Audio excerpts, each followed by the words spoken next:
everybody. I'm Rob Smith in Chicago for the In the Black VTF here at T3 Live on a Thursday afternoon. It almost seems like a Friday with the lackluster broader averages. However, there's a few things to keep an eye on, and we're coming into the end of the month. We're coming into Labor Day. A lot of position squaring going on. Nothing trying to be heroes or, trying to do anything too nutty here. Let's take a look at some charts, what happened today, what we might see for tomorrow, coming into the end of the month. So today on the S&P Spider, we got the SPY to gap down. And let's look at the Qs here, first of all. QQQ, very well-defined broadening formation if you look at the 15. Higher high, lower low, higher high, lower low, higher high, lower low. So when we gapped down this morning, we came right back to the formation, came back in. We're always going to look at the apex area because this is where the battle begins. Here they're trying to push it to the highs, push it to the lows, push it to the highs, push it to the lows, push it to the highs, push it to the lows. And so the midpoint apex right here is important. You see we stalled right in there. Not the end of the world. I mean, nice little comeback. And if we take a look at the SPY, similar here, but the problemo here with the SPY, as you can see, this well-defined series of lower highs, walking down. Couldn't get through that. If you look at the 30, you're going to see this business right in here. We close right touching it again. So for tomorrow, really would want to take out this to for any discernible upside and then stay above it. For the most part, though, if you take a look at the month, with 1 day left in the month, the SPY is bullish engulfing on the month. So long as we do not close below 199.06 right now, no evidence of that happening. So you can see the bull market handily still intact. However, any engulfing pattern or outside bar represents a triangle, which means next month, once we take out this month's highs, should we do that, we certainly want to stay there because otherwise we can triangle right back down. You can see we did it before here. This is an outside bar, not engulfing, stuff like that. But so far, the market not knowing anything about going down at all over the last few years. If you look at this, yeah, there's been a few moments. Oh, that's the end. No, just right back up. So far, so good there. So just going to be watching that trend line in the SPY tomorrow. Certain stocks that we're watching today, everybody seemed to be watching. GoPro. GoPro is an ass. There's a monthly chart, so she's still brand new. If you look at the daily chart here, just a nice outside day here to the upside, and there's a lot of ways to look at it as it really just came rocketing out right here. Kick down, rockets back out. So what it does here on the 30s, it forms this broadening formation. Anytime you get that outside bar, look for something like this. So when it got through there, it was gangbusters. Here you can see it holds the gap, and the way that price action works is you can see anybody who got in here, you had a myriad of stops here, here, here, here, here, here, here, here. So when we came down here, bam, take out all the stops. Everybody's a loser, gone, hammer, and right back up. As we get up into here, I'll show you that this here is inside 30, and it breaks to the downside. However, that's a warning signal, but because it's up on all time frames at this point, that's more likely profit taking, which it was. And so when it goes and retakes the highs after this inside bar rejection, we call that a reversal strategy. Buy. Here it goes inside 30, goes up very slightly, holds a little bit, but then it goes inside 30 again. And at this point, that was an exhaustion. Inside 30 bar breaks down. So not the end of the world, but a little end of the day profit takey, and still looking all right there.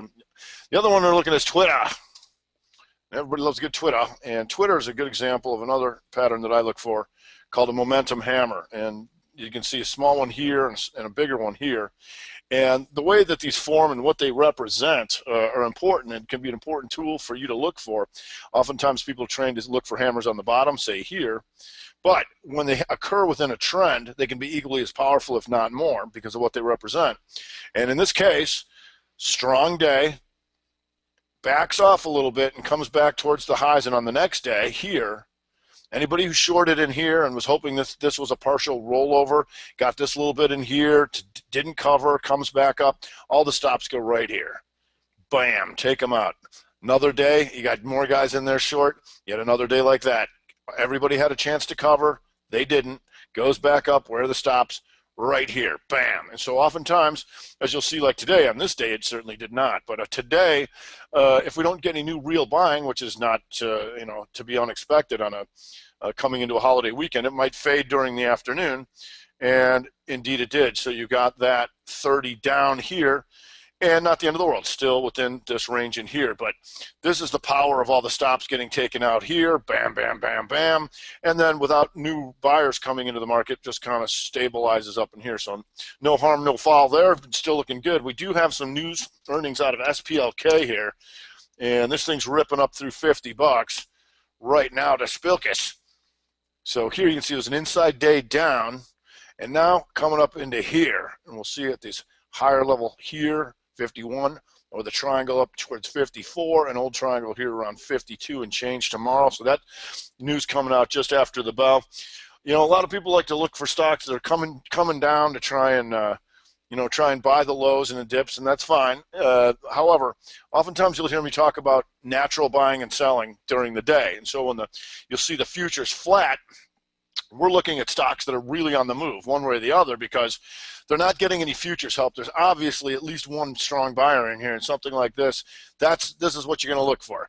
STX, you can't tell me there wasn't a very aggressive buyer, if not more than one in this thing, and this is the kind of pattern we like to look for during the day, just a full ripper.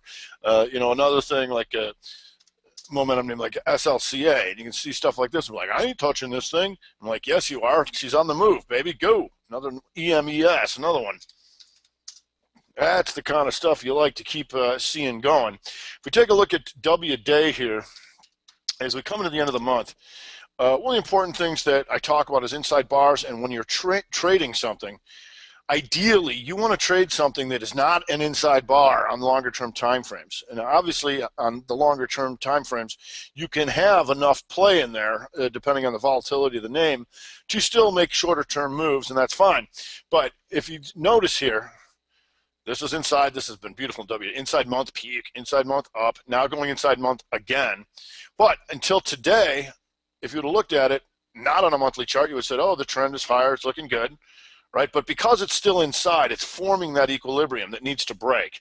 And so at any time when you get a signal like this inside day, it can easily drop back in as that equilibrium is formed of an inside bar. And so this turned out to be a real good one here. If you looked at here as it dropped an inside 30, an inside 30 here, plenty of time and room to get in there. And then the 15s, you're going to see once those 30s triggered in here, you got an inside 15 down here, inside 15 down here. And once again, when I was talking about the reversal strat, when you saw that on the GoPro 30 to the upside, this thing is trending down. So there's no reason to believe this is real buying here. This is just some short covering off the inside bar. When it retakes that inside bar and hits short right there, very nice for the W day.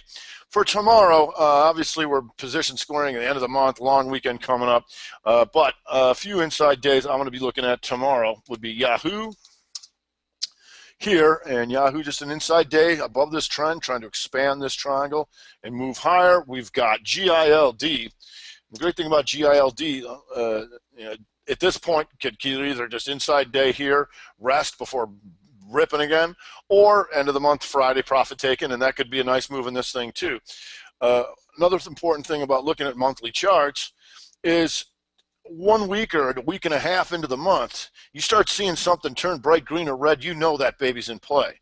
When you look at something, you see it's a doji after most of the month, things doing nothing, basically doing nothing, and that's where people get chopped up in SCTY, which has been a doji for 2 months. People trying to trade that thing get killed because it's not doing anything. So you want to look for that kind of stuff like a GILD. Once that month starts going, baby, you can start playing the Momo game. But for tomorrow, inside day, we're going to be looking either to pin around the highs, or maybe we got ourselves a little profit taken. Either way, I'm good with that. Whole Foods was on the move yesterday and then cools off and goes inside day here. And we know it's been in all sorts of trouble, but we want to see if this thing was real. It goes back, pulls back, reaches the equilibrium and retakes that, or another head faker and puke a rema. If we take a look at Dow Chem, and some news in Dow Chem too, spiking it, and now digesting that news as an inside day. I want to see if that's a pin, back up high or back down low. And last but possibly totally least is RIG, which is all sorts of trouble here. But you can see this lower level triangle here and now an inside day. So if this thing's got any power at all, we can look for that inside day to be a move from here. The direction in which the price came to reach that equilibrium was from the downside down here to up.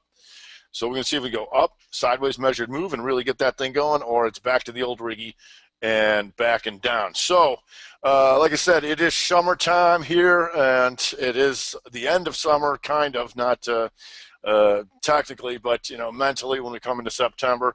Football season, barbecues, all that stuff coming up for the weekend, but we got one more trading session to go. We'll be watching that downtrend line in the S&P that I drew you. We'll be watching some of these inside bars and how things are going to finish off the month, and then we'll get to the monthly charts over the weekend. But that's going to do it for today. I'm Rob Smith of the In the Black VTF here at T3 Live. Hope you all have a great night. See you tomorrow.